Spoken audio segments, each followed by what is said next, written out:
15 लाख का वादा हो या फिर 2 करोड़ रोजगार का वादा हो, उससे वैसे ही जैसे उनकी फाइलों में गांव के मौसम गुलाबी हैं, मगर ये आंकड़े झूठे हैं, ये दावे किताबी है। हमें 2 करोड़ रोजगार नहीं चाहिए, हमें 1 करोड़ या 50 लाख में भी काम कर चल जाएगा, लेकिन आप कम से कम अपने किए वादे पूरे तो करें। फर्क क्या है? आप इधर उधर की बात करिए, ये बताइए कि कारवां कैसे लूटा। तो फिर हमें समझ में नहीं आता है कि प्रधानमंत्री किस आधार पे कह रहे हैं कि मुसलमान 4-4 बच्चे पैदा करें। It's merely a hated comment. और अगर इन्फिल्ट्रेशन हो भी रहा है तो इन्फिल्ट्रेशन किस बुनियाद पे हो रहा है? इसका मतलब हमारे बॉर्डर सिक्योर नहीं है और 10 साल से आप सरकार में है। कैसे रोहिंग्या मुसलमान या कोई मुसलमान अंदर आ रहा है? It's a question upon your governance that the defence is so weak that people are penetrating into the borders of the country.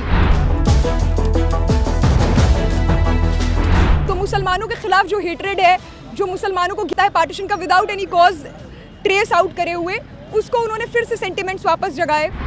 आप सोच सकते हैं किसी देश की मेजॉरिटी को माइनॉरिटी से खतरा हो। मुझे लगता है कि हो सकता है कांग्रेस निभाए, क्योंकि उसने राज्यों में तो अपने वादे निभाए हैं और उम्मीद है कि वो निभाए शायद। तरफ चलेंगे और भी जो स्टूडेंट्स हैं उनसे बात करेंगे। महिलाएं देश भर में, क्योंकि हम लोग घूमे और महिलाएं बहुत कम बात करती हैं, आप लोग बात करना है, बहुत बहुत शुक्रिया। क्या नाम है आपका?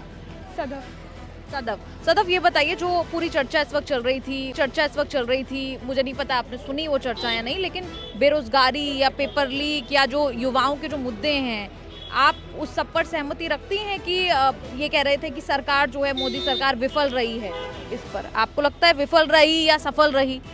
मेरे हिसाब से विफल रही है, क्योंकि जब देश के युवा रोजगार के अवसर ढूंढने की जगह रैली और झंडे हाथ में लेकर निकले और त्यौहार एक वॉर क्राई बन जाए, हेट कार्निवल बन जाए, तो जाहिर तौर पर सरकार विफल रही है। जो हिजाब करती हैं लोग उनको सड़कों पर दौड़ा रहे हैं, ये ऐसा माहौल हो गया है जिससे लग रहा है हम किसी प्राचीन काल में पहुंच गए हैं। तो ये मेरे हिसाब से विफल रही है। आप कह रही लड़कियां बोलती नहीं हैं, हर चीज़ के पीछे एक वजह होती है, क्यों नहीं बोलती है। स्मृति ईरानी ने जिस तरह से एक सोनिया गांधी जैसे स्टैचर की महिला को पार्लियामेंट में पुल डाउन किया, उसके बाद आपको लगता है कि आम महिलाएं बोलने की हिम्मत करेंगी? प्रियंका गांधी को कहा कि जब वो पॉलिटिक्स में थे, वो लोगों का अधिकार है। It is what I have seen through past 10 years। 15 lakh का वादा हो या फिर 2 करोड़ रोजगार का वादा हो, उससे वैसे ही जैसे उनकी फाइलों में गांव के मौसम गुलाबी हैं, मगर ये आंकड़े झूठे हैं, ये दावे किताबी है। कोई डेटा नहीं आया, सेंसस नहीं निकाला, तो आपको पता है कि कितने सफल होंगे। मैं अगर स्टैटिस्टिकल ग्राउंड्स पर हम बात करें, I have no hopes. I just hope if they are reelected, they introspect on their previous records, वो सोचें कि उन्हें क्या करना है और उस हिसाब से काम करें। लेकिन उम्मीद की कोई किरण तो नजर नहीं आती है। कम से कम अपने किए वादे पूरे तो करें। लोग ट्रेन में बैठ करके इतनी दूर से सफर करके परीक्षाएं देने आते हैं और परीक्षा के पेपर निरंतर लीक हो रहे हैं। उसके बाद की जो निराशा है, जो विफलता है युवाओं में, वो आपको दिख रही है।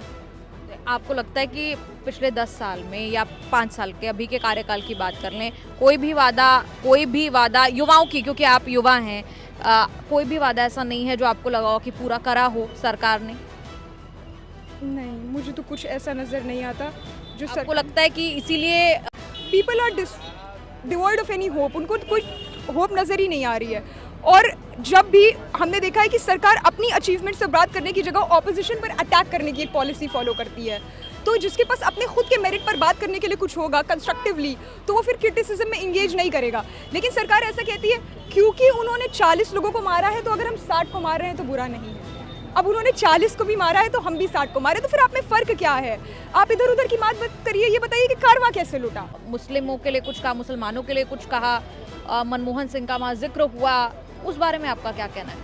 मनमोहन सिंह जी के बारे में तो मेरा केवल इतना ही कहना है, because I won't defend any party here. उन्होंने कहा था कि history would be kinder to me than the contemporary media and the economical data indicates so. जो इकोनॉमिकल अर्थव्यवस्था पर जब भी बात होती है तो वो काफ़ी क्लियर है।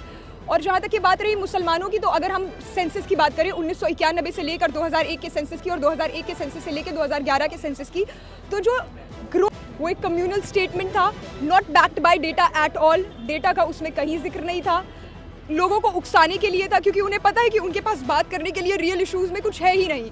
तो मुसलमानों के खिलाफ जो हेट्रेड है, जो मुसलमानों को गिल्टी माना जाता है पार्टीशन का without any cause trace out करे हुए, उसको उन्होंने फिर से सेंटिमेंट्स वापस जगाए और ये बताते हुए कि आप खतरे में हैं। आप सोच सकते हैं किसी देश की मेजॉरिटी को माइनॉरिटी से खतरा हो, जबकि आप 80% पॉपुलेशन में हैं। 10 साल से आप सरकार में हैं। कैसे रोहिंग्या मुसलमान या कोई मुसलमान अंदर आ रहा है? It's a question upon your governance that the defence is so weak that people are penetrating into the borders of the country.